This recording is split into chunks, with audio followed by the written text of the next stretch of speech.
Bismillahirrahmanirrahim. Ketemu lagi di perkuliahan struktur aljabar 2. Sebelum kita lanjut materi, jangan lupa berdoa, kemudian like, subscribe, dan komen ya di video ini. Selamat belajar. Pada video ini kita akan menjawab beberapa pertanyaan tentang ideal dari suatu ring. Tapi sebelumnya saya ingin mengingatkan kembali beberapa definisi dan perbedaannya. Yang pertama adalah tentang subgroup. Misalkan kita punya grup ya, grup G dengan operasinya penjumlahan. Ini grup. Lalu kalau kita punya H itu bukan himpunan kosong dan H subset dari G ya, himpunan bagian dari G. Untuk menunjukkan H subgroup itu yang harus kita tunjukkan apa? H subgroup jika jelas H harus grup juga ya, tetapi kita menggunakan teorema subgroup cukup kita tunjukkan bahwa A min B anggota H untuk setiap A dan B di H. Nah, jadi untuk menunjukkan subgroup H ini, maka kalau diambil sembarang dua anggota H, A min B harus ada di H. Nah, jadi cukup satu itu yang harus ditunjukkan. Oke. Kemudian, kalau kita ingat kembali tentang subring ya, kita misalkan punya ring R. Kalau ring jelas operasinya ada dua ya, ring R dengan operasinya tambah dan operasinya kali. Lalu kita punya subsetnya. Kita anggap saja subsetnya S. S itu subset dari R, di mana S-nya bukan himpunan kosong. Nah, untuk menunjukkan S suatu subring, apa yang harus kita tunjukkan? S subring jika yang harus tunjukkan tuh ada dua. Yang pertama, A min B anggota S untuk setiap A, B di S. Ini artinya apa? Artinya kita menunjukkan S itu adalah suatu subgroup. Jadi subring itu harus subgroup dulu ya, karena syaratnya sama, yaitu A min B ada di S. Jadi menunjukkan subring, yang pertama tunjukkan dia adalah subgroup. Atau dengan menggunakan teorema subgroup berarti kita tunjukkan bahwa A min B ada di S untuk setiap A, B di S. Nah, tidak cukup hanya itu. Yang kedua, kita tunjukkan bahwa perkaliannya tertutup. Jadi A kali B harus ada di S untuk setiap A dan B di S. Nah, jadi perbedaan antara subgroup dengan subring. Kalau subgroup kita hanya tunjukkan A min B ada di H saja. Tetapi untuk subring, selain kita tunjukkan dia subgroup dengan menunjukkan A min B ada di S untuk setiap A, B dan di S, kita harus tunjukkan operasinya tertutup terhadap perkalian, yaitu A kali B harus ada di S untuk setiap A dan B yang ada di S. Jadi A dan B-nya cukup ada di S saja. Nah, selanjutnya kita sudah belajar juga definisi ideal. Kita misalkan punya ring R masih sama dengan operasi jumlah dan kali ya. Kalau kalian masih ingat definisi ring ini adalah dia grup terhadap penjumlahan. Terhadap penjumlahan dia merupakan grup aditif. Dia grup abelian ya, maksudnya grup yang komutatif terhadap perkalian. Perjumlahan. Grup abelian terhadap penjumlahan, tetapi terhadap perkalian cukup ditunjukkan asosiatif dan distributif saja. Nah, misalkan kita punya N subset dari R, di mana N-nya itu bukan himpunan kosong. Kita akan menunjukkan ideal. N itu ideal dari R. Nah, ideal dari R jika apa? Yang pertama harus ditunjukkan adalah A min B anggota N untuk setiap A, B di N. Kalau kita lihat definisi ini, berarti masih sama seperti subgroup. Ya, kita cek lagi. Jadi subgroup hanya A min B saja. Subring juga begitu. Nah, ideal juga sama. Berarti suatu ideal pasti dia juga adalah subgroup terhadap penjumlahan. Dia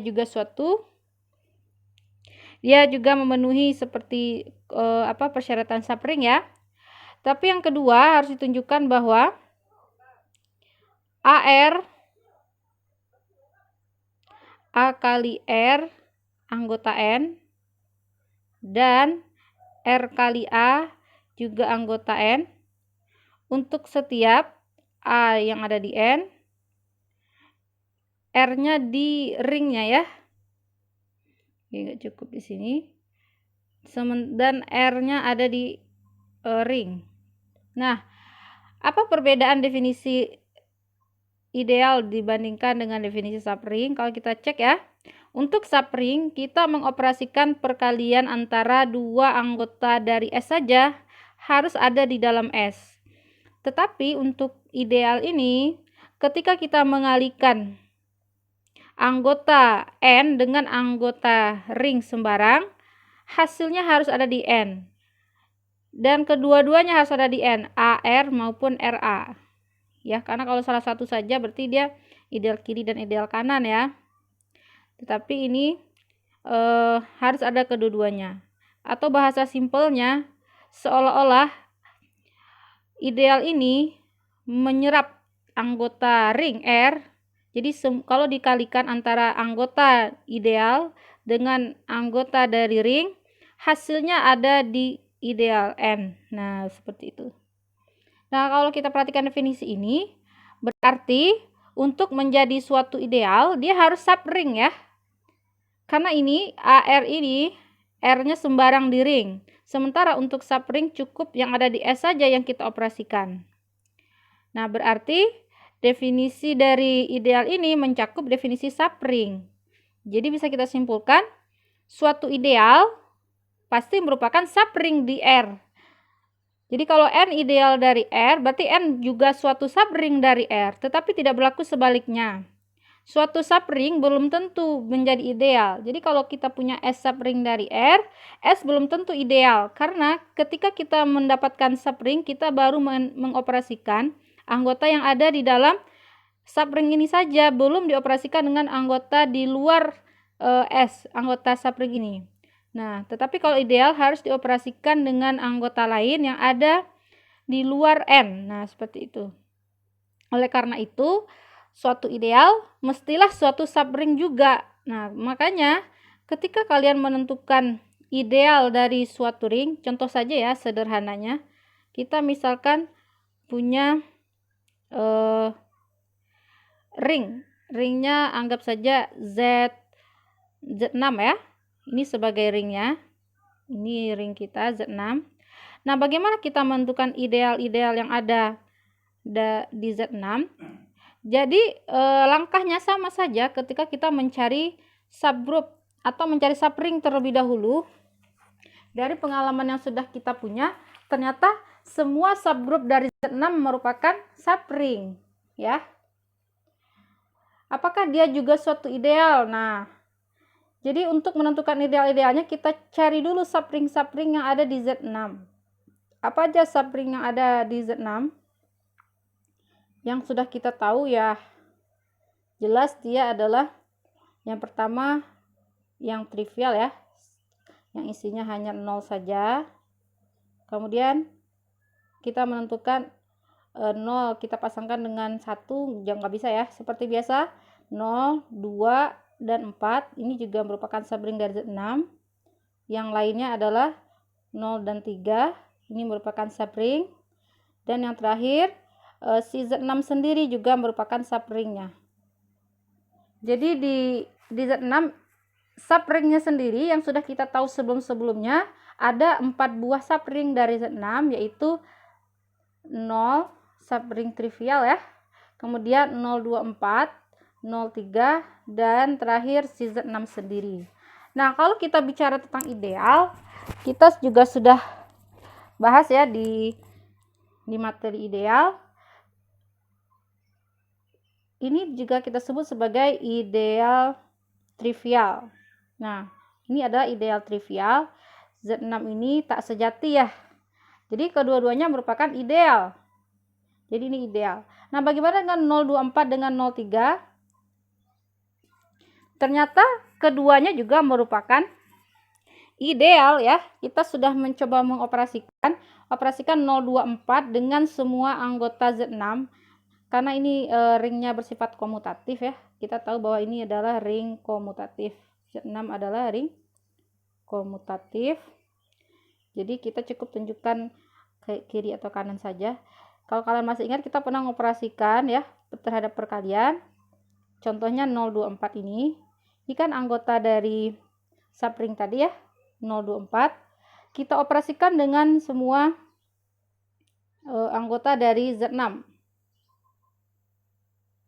Oke, ini kalau kita kalikan, jelas hasilnya ada di 024 semua ya. 0 kali ini 0, 2, 4, 2 kali 3, 6 berarti 0, 2, 4 lagi. 4 kali 0, 0, 4, 8 berarti 2. Ini 4 kali 3, 12, 0 lagi. 0, 4, 2. Nah, kalau kita perhatikan, ternyata semua hasilnya, ya, hasil dari perkalian antara, anggap saja ini sebagai himpunan N ya, ini N. Ini N kita. 024. Kita operasikan dengan anggota dari ini semuanya adalah Z6. Ternyata hasilnya yang di dalam ini masih anggota dari N. Nah, berarti ini ideal ya. Ini semuanya adalah ideal. Jadi kita simpulkan semua subring yang ada di Z6 semuanya ternyata adalah ideal dari Z6. Nah, kalau kalian masih ingat materi yang sudah kita pelajari pada ring, pada ini ya, ideal ya di video sebelumnya. Kalau berbentuk AR, ini dimana A anggota dari satu ring, AR ini merupakan ideal ya, bentuk dari ideal utama. Kalau kalian masih ingat, ideal utama yang dibangun oleh A. Jadi kita lambangkan A seperti ini. Nah, untuk ring Zn, nah nanti kita akan menjawab soal sebenarnya. Kita sudah pernah belajar tentang subgroup siklik. Masih ingat ya subgroup siklik yang dibangun oleh anggota. Ketika kita contohkan Zn-nya adalah Z6 seperti yang tadi. Misalkan yang dibangun oleh 2. Nah, definisi dari subgroup siklik. Nah, ini kita sebelumnya belajar tentang subgroup siklik ya, bagi yang masih ingat. Subgroup siklik yang dibangun oleh 2. Apa artinya? Ini artinya kita mengoperasikan 2 dengan N, di mana N-nya anggota dari bilangan bulat Z. Ya kan? Nah, kita mengoperasikan 2 sebagai pembangunnya dengan sembarang bilangan bulat N, 2N. Nah, pada Zn, dia kan operasinya penjumlahan modulo N. Kalau di sini di Z6 berarti modulo 6. Maka ketika kita membangun 2, kita membangun subgroup yang dibangun oleh 2, apa isinya? Kan 2N ya. 2N itu ya kita sebenarnya dengan bilang bulat, tapi tidak apa-apa kita mulai dari 0 aja. 2N berarti 2 kali 0, 0. N-nya diganti 1, 2 kali 1, 2. Kalau N-nya diganti 3, 2 kali 3, 6. 6 itu di Z6 kembali 0 ya. 2 kali 4 nanti 8. 8 hasilnya juga 2 di Z6. Jadi kalau kita tulis yang dibangun oleh 2, ternyata hasilnya adalah 02. Ya. Nah, ini sebentar, ada yang kurang ya. Kita ulang lagi. Kalau dibangun oleh 2, tadi kan bentuknya 2N. N-nya bisa kita ganti sembarang anggota dari bilangan bulat. Kalau diganti N-nya 0, 2 kali 0 adalah 0. 2 kali 1, 2. 2 kali 2, 4 ya. Masih ada 4 di sini. 2 kali 3 baru 6 kembali 0. Nah, jadi isinya adalah 024. Nah, berarti Kalau kita teruskan n-nya berapapun, hasilnya masih ini saja. Jadi yang dibangun oleh 2 itu ternyata ya hasilnya adalah ideal yang ini ya. Jadi dari pemaparan ini kita tahu bahwa kalau ini adalah ideal utama yang dibangun oleh A, berarti ideal 024 ini dibangun oleh 2, ini jadi merupakan ideal utama. Nah, nanti kita akan menjawab ternyata semua subring dari, jadi kita bisa simpulkan subring ini, semua subring dari Zn itu merupakan ideal utama karena pasti ada pembangunnya ya. Pembangunnya pasti salah satu dari elemen ideal itu sendiri. Ini juga bisa dibangun oleh 4. Kalau kalian coba dibangun oleh 4, itu kalau 4 artinya kan 4n, 4 kali 0 0, 4 kali 1 4, 4 kali 2 8, di modulo 6 berarti 2. Hasilnya sama saja. Berarti ini juga dibangun oleh 4. Jadi ini kita akan jawab ya.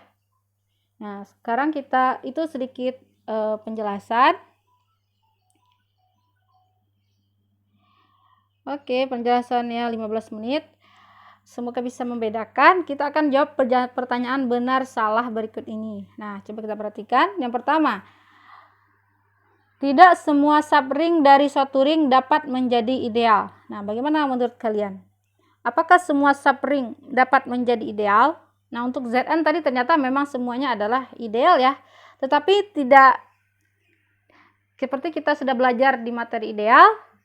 Ini jawabannya tidak semua subring dapat menjadi ideal. Ini pernyataannya benar. Karena kita punya contoh apa? Bilangan bulat Z itu adalah subring dari ring rasional contohnya. Oke. Dia merupakan subring tetapi bukan ideal, tapi Z bukan ideal ya. Kenapa bukan ideal? Bukan ideal dari Z, dari Q. Karena apa? Kalau kita ambil, harusnya ideal itu dia menyerap semua anggota ya. Kalau dioperasikan dengan ringnya, dia akan ada di ideal itu sendiri. Kalau kita ambil anggota bilang bulat Z, contohnya bilang bulat Z apa? 2. Kita kali dengan anggota dari Q rasional, contohnya 3/5. Hasilnya apa? 2 kali 3/5 adalah 6/5. 6/5 ini bukan anggota dari bilang bulat. Artinya dia tidak menyerap anggota dari ringnya ya. Nah, berarti bukan ideal. Nah, jadi tidak semua subring dari suatu ring dapat menjadi ideal. Ini adalah pernyataan yang benar. Oke.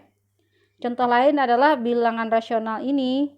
Q itu juga bukan ideal dari bilangan bulat, bilangan real ya. Jadi kalian juga bisa ngambil contoh ring Q itu bukan ideal dari real. Karena kalau kita operasikan Q contohnya setengah, kita operasikan dengan bilangan real akar 2. Ya, setengah akar 2 dikalikan ya setengah akar 2 ya. Setengah kali akar 2, setengah akar 2 itu ternyata bukan anggota Q, bukan bilangan rasional. Nah, jadi dia juga bukan ideal. Jadi tidak semua subring dari suatu ring dapat menjadi ideal. Kalau contoh yang tadi di Zn itu ternyata semua subringnya adalah ideal. Oke, kita lanjut ke pertanyaan kedua. Setiap subgroup dari suatu ring terhadap operasi penjumlahan merupakan ideal.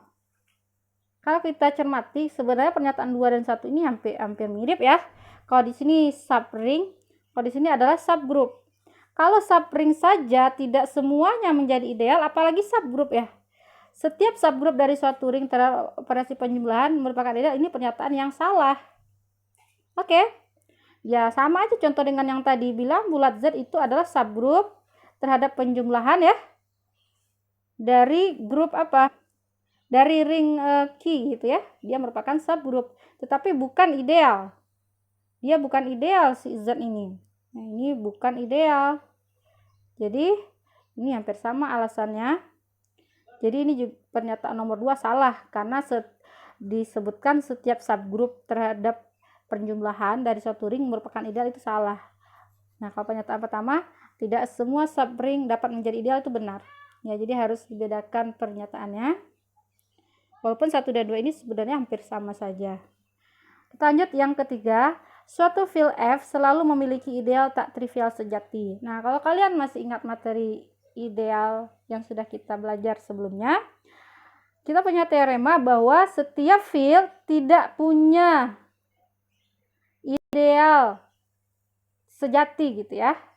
Jadi kalau field itu idealnya hanya ada 2. Idealnya hanya ada 2. Yaitu ideal trivial 0 dan dirinya sendiri. Tidak ada ideal yang lain. Berarti dia tidak punya ideal tak trivial sejati. Jadi pernyataan ini salah ya.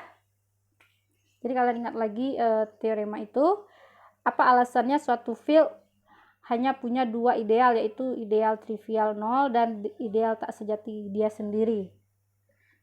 Oke. Ini pernyataannya salah. Kemudian yang keempat, setiap ideal di ring Z merupakan ideal utama. Nah, ini sudah kita jawab tadi di depan ya. Ini jawabannya benar. Setiap ideal di ring Z merupakan ideal utama. Oh ya, ini bukan tadi Zn ya, sekarang Z. Kita tahu ideal utama definisinya apa?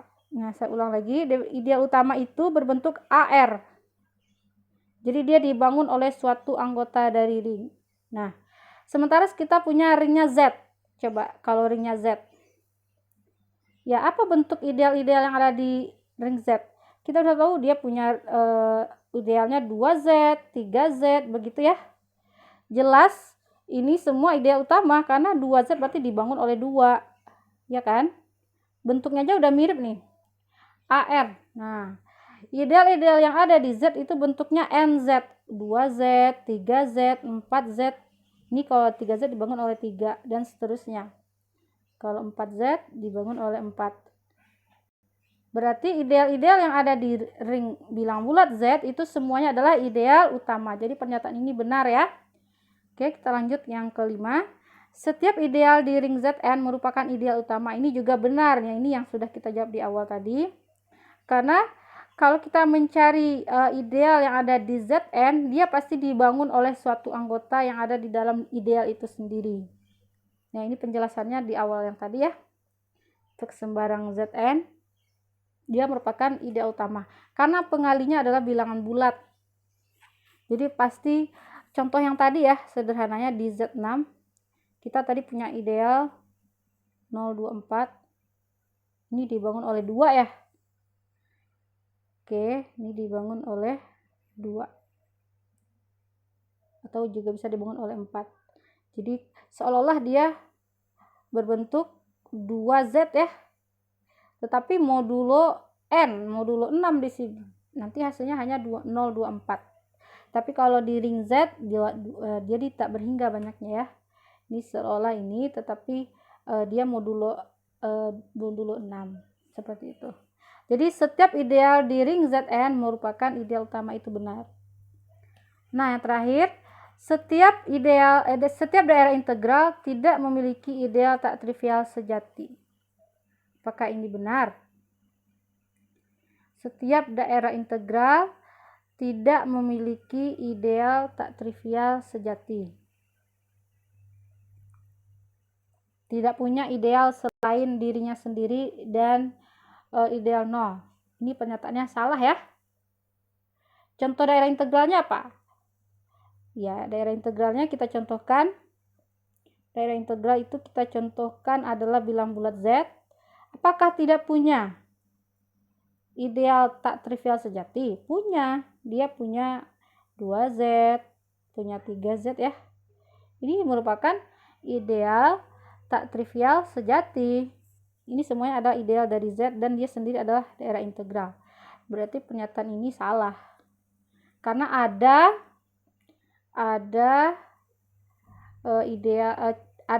daerah integral yaitu bilang bulat Z yang punya ideal sejati ya. Dia punya ideal sejati. Jadi pernyataan ini salah. Sejati itu artinya apa? Bukan dirinya sendiri dan juga bukan ideal 0. Jadi punya yang lebih kecil dari dirinya, tapi juga bukan ideal 0. Itu berarti sejati. Kalau disebutkan tidak memiliki ideal tak trivial sejati berarti salah, karena ada daerah integral. Kalian masih ingat daerah integral ya? Daerah integral itu memuat pembagi nol. Tidak memuat pembagi nol ya. Oke, untuk jawab soal benar salahnya cuma 6 ini. Kita akan lanjut ke soal esai. Nah, seperti ini pertanyaannya. Tentukan semua ideal dari ring Z3, Z4, Z5, Z8, dan Z12. Lalu tentukan apakah ideal tersebut merupakan ideal utama atau bukan. Tadi kita sudah jawab ya. Zn pasti semua idealnya ideal utama. Jadi tidak ada yang bukan ideal utama. Nah, jadi kalau kalian menemukan ideal-ideal yang ada di Zn, semuanya adalah ideal utama. Nah, terus kita juga punya pengetahuan bahwa setiap field hanya punya dua ideal, yaitu dirinya sendiri dan ideal nol. Nah, kalian udah belajar mana aja yang merupakan field. Z3 ya, yang prima. Z5. Ini adalah Z yang prima. Jadi Z3 dan Z5, kalau kalian mencari ideal-idealnya, tidak usah bingung. Idealnya hanya ada dua. Apa saja idealnya? Jelas hanya adalah 0, ideal trivial, dan dirinya sendiri. Jadi ini merupakan ideal yang ada di Z3. Jadi masih ada pertanyaan mahasiswa yang ke saya, bagaimana mencari ideal gitu? Masih dipasang-pasangkan 0 dengan 1, 0 dengan 2, 0 dengan, ya cuman ada segitu anggotanya ya. Jadi kita menggunakan ilmu yang sudah kita punya sebelumnya. Ideal yang ada di Z3 itu hanya ini saja, karena dia merupakan field. Field itu hanya punya dua ideal, yaitu ideal 0 dan dirinya sendiri. Jadi dia tidak punya ideal sejati, dia nggak punya ideal sejati. Kemudian Z5 sama saja, idealnya hanyalah 0 dan Z5. Oke, ini adalah ideal-ideal yang ada di Z3 dan Z5. Nah, kalau untuk menentukan Z4, Z8, dan Z12, bagaimana kita mencari idealnya? Ya sama aja seperti kita mencari subring yang ada di Z4, Z8, dan Z12. Kita sudah belajar caranya ya. Contoh aja Z4. Ya, pasti ideal yang ada di sini hanyalah 0. Kalau kita pasangkan 0 yang dibangun oleh 2. Oke. Karena kalau 1 pasti jadi Z4. 2, 0, 2 aja ya. Karena sama seperti kita mencari subgroup. 0, lalu kita pasangkan dengan 2. 0 tambah 2, 2. 2 tambah 2, 4. 4 itu 0. Berarti hanya ada ini. Dan yang terakhir adalah Z4 sendiri. Jadi kita bisa menentukan ideal dengan lebih cepat ya, karena kita sudah punya pengetahuan sebelumnya. Bagaimana mencari subring atau mencari subgroup kita sudah belajar ya. Kalau yang masih udah lupa, baca lagi. Di Z8 hanya ada ideal ini 0. Apalagi kita pasangkan 0 dengan kalau kita pasangkan dengan 1 itu bakalan jadi Z8. Jadi kalau kita pasangkan dengan 1 tambah 1 2, 3 dan seterusnya. Nah, ini akan jadi Z8. Oke. Nah, mana lagi ideal dari Z8 selain ideal 0 dan dirinya sendiri? Kita pasangkan dengan 2 ya. 0 2. 2 tambah 2 4. 4 tambah 2 6. Nah, hanya ini ya. Kalau kita belajar sebelumnya, banyak anggotanya pasti membagi banyak anggota dari ring ini. Jadi hanya punya ideal yang beranggota 4 atau 2, karena 8 bagi 4 habis dibagi ya. Ini kalau kalian bisa, ini ideal utama dengan pembangunnya adalah 2. Pembangunnya 4 lagi, 4 juga pasti membangun ini. Ntar nanti dicek lagi ya. Kita cek yang lain.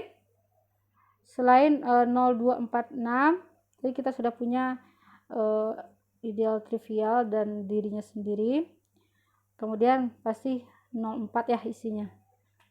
Hanya ada 4. Nah, ini sama. Kalian buka lagi materi tentang subring, bagaimana mencari subring ada di Z8. Ini semuanya adalah ideal-ideal yang ada di Z8. Jadi mencari ideal dari Zn itu mudah, sama seperti mencari subring dari Zn itu sendiri. Nah, ini pembangunnya 4 ya. Makanya tadi yang di atas pembangunnya bukan 4. Ini pembangun yang lagi, kalau kalian cek ini 6 bisa nih. Tapi 4 tidak ya, karena kalau 4 pasti membangun yang di bawah. Karena kalau 6 artinya apa? 6 kali 0, 0, 6 kali 1, 6. 6 kali 2, 12, berarti 4 hasilnya di Z8 ya. Dan seterusnya. Oke, jadi semua ini adalah ideal utama. Begitu juga dengan Z12, kalian sudah pernah mencoba mencari subringnya, maka mencari idealnya juga sama. Ideal 0, Z12 sendiri, mana lagi? Ada berapa nih idealnya? 0, 2, 4, 6, 8, dan 10 ya. Ini juga idealnya pasti. Yang lainnya 0, 3, 6, 9 ya. Dan ada satu lagi. Oh, ini sudah habis. Satu lagi adalah 0, 4, 8 ya. Sorry.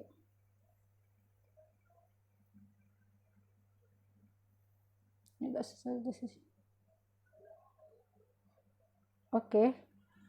Jadi di Z12 ini ada 5 idealnya nih. 12 kan bisa dibagi 6, dibagi 4, dan dibagi 3. Oke, dibagi 2 juga bisa ya. 0 dan 6, satu lagi ada. 0, 6 juga merupakan idealnya. Nah, totalnya ada 6 ideal.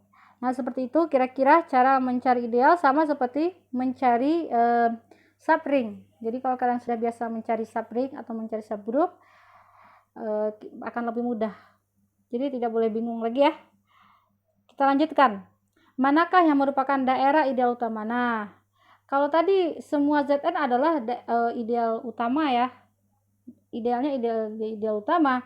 Tapi apakah dia daerah ideal utama? Syarat daerah ideal utama berarti semua idealnya adalah ideal utama dan dia merupakan daerah integral. Dia merupakan daerah integral. Harus daerah integral. Kalian masih ingat nggak materi daerah integral? Daerah integral artinya tidak memuat pembagi 0. Untuk Zn mudah sekali, yang memuat pembagi 0 itu kalau bukan prima. Z4 itu memuat pembagi 0 karena 2 kali 2 adalah 0, padahal dia bukan bilangan 0. Z8 juga merupakan bukan daerah integral karena memuat pembagi 0. Z12 juga bukan.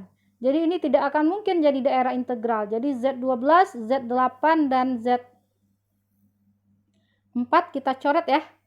Ketiganya bukan daerah ideal utama karena dia sendiri bukan daerah integral. Nah, jadi daerah integralnya yaitu hanya Z3 dan Z5 ya. Mereka ini adalah field dan dia cuma punya dua ideal di dalamnya, ideal 0 atau ideal trivial dan dirinya sendiri, dan itu merupakan ideal utama semuanya ya, karena dia punya pembangun yaitu 0 dan satu lagi kalau dirinya sendiri pembangunnya adalah identitas perkaliannya. Jadi kedua-duanya ini adalah daerah ideal utama. Nah, ini kedua-duanya adalah daerah ideal utama. Daerah ideal utama DIU ya. Dia merupakan daerah integral dan juga merupakan daerah ideal utama. Z4, Z8, dan Z12 meskipun semua idealnya adalah ideal utama, tetapi dia bukan daerah integral, maka dia tidak akan bisa menjadi daerah ideal utama. Jadi kalau dari sini bisa aja kita simpulkan, karena kita punya teorema sebelumnya ya, field hanya punya dua ideal. Field hanya punya dua ideal, yaitu ideal 0 dan dirinya sendiri. Pasti kedua-duanya merupakan ideal utama ya, karena ada pembangun. Kalau ideal 0, pembangunnya adalah 0. Kalau dirinya sendiri suatu field, pembangunnya adalah elemen satuannya. Jadi kalau Z5 pembangunnya 1 gitu. Z3 juga pembangunnya 1. Nah, kita simpulkan semua field merupakan daerah ideal utama ya. Ini membantu menjawab soal berikutnya. Nah, apakah field Q dan Q rasional real adalah daerah utama? Ya. Ya kan? Ya, karena apa? Q ini hanya punya dua ideal, yaitu ideal 0, ideal trivial, dan dirinya sendiri idealnya. Dan kedua-duanya punya pembangun. Ini pembangunnya di 0. Ini pembangunnya apa? 1. Kenapa 1? Karena kan definisi dari ideal utama itu dikalikan antara apa? Si pembangun A dengan dirinya sendiri. 1 kali Q ya. Q jawabannya kan? Nah, karena ideal utama itu kan definisinya AR. Dia dibangun oleh A dikalikan dengan semua anggota ring. Nah, kalau pembangunnya 1 kali Q ya, hasilnya pasti Q sendiri. Berarti dia punya pembangun. Jadi, setiap field adalah daerah ideal utama. Karena dia adalah daerah integral dan semua idealnya adalah ideal utama. Jadi syarat dari daerah ideal utama itu ada 2. Yang pertama semua idealnya ideal utama, yang kedua dia merupakan daerah integral. Nah, kita tadi sudah jelaskan juga di pertanyaan kedua, semua field pasti daerah ideal utama di U ya. Jadi ini jawabannya iya. Nah, ini yang terakhir. Jika M dan N adalah ideal-ideal dari R dan M tambah N yang didefinisikan sebagai M plus N, di mana M-nya di M dan N kecilnya di N, buktikan bahwa M tambah N adalah ideal dari R. Nah, di awal saya sudah sampaikan definisi ideal itu ada 2 yang harus tunjukkan. Yang pertama, kalau kita ambil 2 anggota, kita misalkan saja kita ambil 2 anggota A, B, anggota dari yang mau ditunjukkan adalah M plus N ya, berarti yang diambil anggota M plus N. Harus ditunjukkan, jadi kita tulis ini ADT akan ditunjukkan bahwa apa? A min B harus ada di M plus N. Nah, gitu ya. Bagaimana menunjukkannya? Kita misalkan dulu, misal kan A ada di M plus N, A-nya kita anggap sebagai M1 plus N1 ya. Karena kan setiap anggotanya berbentuk M plus N. Nah, jadi kita bisa misalkan A sebagai M1 plus N1, kemudian B kita misalkan sebagai M2 plus N2. Lalu kita akan cari A min B. Bagaimana A min B? Kita tulis A-nya adalah M1 plus N1 kurangi M2 plus N2. Nah, kemudian kita buka kurungnya ya. M1 plus N1 kurangi M2 kurangi N2. Nah, kalau begitu kita M1 min M2 tambah N1 min N2. Oke. Kalian perhatikan M dan N-nya adalah ideal ya. M dan N masing-masing adalah ideal. Apa artinya dia ideal? Berarti semua anggotanya kalau dikurangi ada di dalam itu sendiri. Berarti M1 min M2, M1-nya kan ada di M dan M2-nya juga ada di M. Karena M-nya ideal, berarti ini hasil pengurangannya masih ada di M, ya kan? Ini anggota N kedua-duanya hasil pengurangannya juga ada di N. Berarti A min B bisa dinyatakan sebagai anggota M ditambah anggota M. Berarti A min B kita tulis. Jadi kesimpulannya A min B anggota dari M plus N. Karena di sini anggota M ditambah dengan anggota N. Nah, seperti itu. Jadi A min B-nya sudah kita tunjukkan. Sekarang A kali B, bukan ya. Kita ambil sembarang anggota R. Kita di sini tidak disebutkan bahwa ringnya adalah ring yang komutatif. Berarti kita harus tunjukkan 2 hal. Oke. Misal R adalah anggota dari ringnya. Kita harus tunjukkan bahwa apa? Akan ditunjukkan AR masih anggota M plus N. Dan begitu juga RA harus ditunjukkan juga anggota M plus N. Jadi kita tunjukkan dua-duanya karena ringnya belum disebutkan ring yang komutatif. Kalau disebutkan ringnya komutatif, kita tunjukkan salah satu saja, bisa AR, bisa RA saja. Tapi karena belum ditunjukkan, tidak disebutkan komutatif, berarti harus tunjukkan dua-duanya. Coba kita tulis lagi. Kita tunjukkan ya, yang bagian pertama. AR. AR berarti A-nya kita ganti sama seperti tadi ya. A-nya dimisalkan sebagai M plus N. Boleh pakai M1 atau M plus N saja ya. Kali R. Nah, kita gunakan sifat distributif pada ring. Berarti ini jadi MR plus NR. Nah, kalian ingat M ini anggota M dan dia merupakan ideal, berarti dia menyerap anggota ring. Berarti M kali R pasti ada di M ya, karena M-nya ideal. NR juga merupakan anggota N. Jadi seolah-olah kalau anggota ideal dioperasikan dengan sembarang anggota ring, hasilnya ada di ideal itu sendiri. Jadi dia menyerap anggota itu. Jadi kesimpulannya A kali R ada di, ini merupakan anggota M plus N ya. Bisa dipahami? Kemudian yang kedua ya, sama saja caranya. Kalian tunjukkan RA. Nah, ini tidak saya tulis di sini, tapi sama saja caranya. Kalian tulis RA, lalu ganti A-nya dengan M plus N, lalu gunakan distributif kiri ya. Oke, dan hasilnya pasti sama. Jadi terbukti bahwa kalau kita punya dua ideal M dan N, maka hasil penjumlahan dari ideal itu masih merupakan ideal. Jadi penjumlahan dari dua ideal ternyata masih merupakan ideal. Oke, seperti itu tanya jawabnya. Mudah-mudahan dapat tercerahkan dan bisa dipahami.